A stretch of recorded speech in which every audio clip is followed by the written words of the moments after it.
যেই গাছের পাতা কোনোদিন ঝরে না, পাতা পড়ে না, একটা গাছ আছে।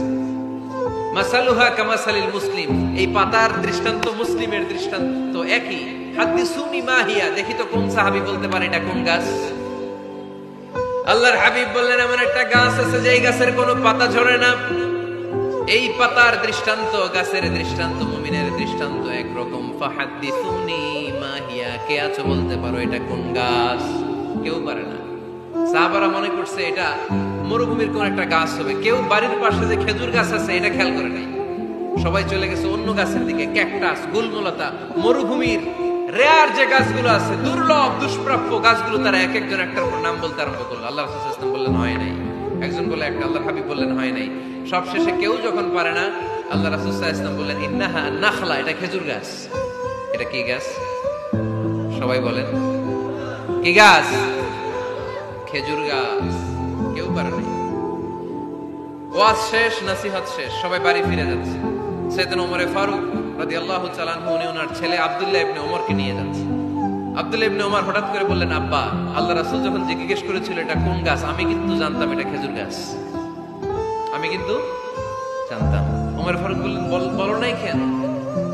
আব্দুল্লাহ ইবনে ওমর বলেন, আব্বা, আপনি পারেন না, আমার চাচা আবু বকর পারে না, মুরব্বী সাহাবারা কেউ পারে না, আমি মাঝখান দিয়ে কেমনে বেয়াদবি করি? সুবহানাল্লাহ পড়বেন না?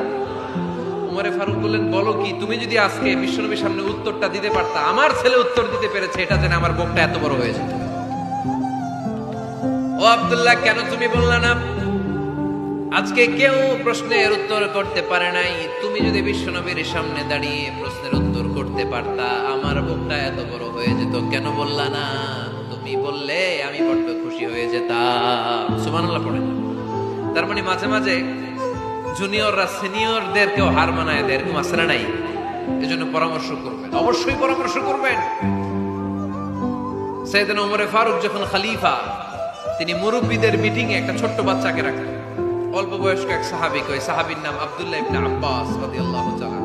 মুরব্বীরা মনে কষ্ট পেলেন, কিরে, এই ছেলের সমান নাতি আছে আমার ঘরে, আমার নাতি আছে, এই ছেলের সমান, এই ছেলেকে কেন রাখে? ওমর ফারুক বললেন, একদিন দেখাই দিব আপনাদেরকে কেন রাখি। ওমর ফারুক একদিন সবাইকে বললেন, ইদা জাআ নাসরুল্লাহি ওয়াল ফাতহ ওয়া রাআইতান নাসা ইয়াদখুলুনা ফি দীনিল্লাহি আফওয়াজা। এটা কোন প্রেক্ষাপটে নাজিল হয়েছে আপনারা কে জানেন বলেন তো?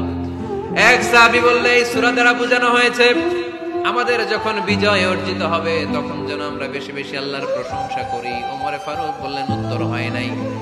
আরেক বয়স্ক সাহাবী বললেন, আমাদেরকে রব্বুল আলামিন বড় বড় শহর বিজয়ের ব্যাপারে আদেশ দিয়েছে, এই সূরা দ্বারা আমি এটা বুঝেছি।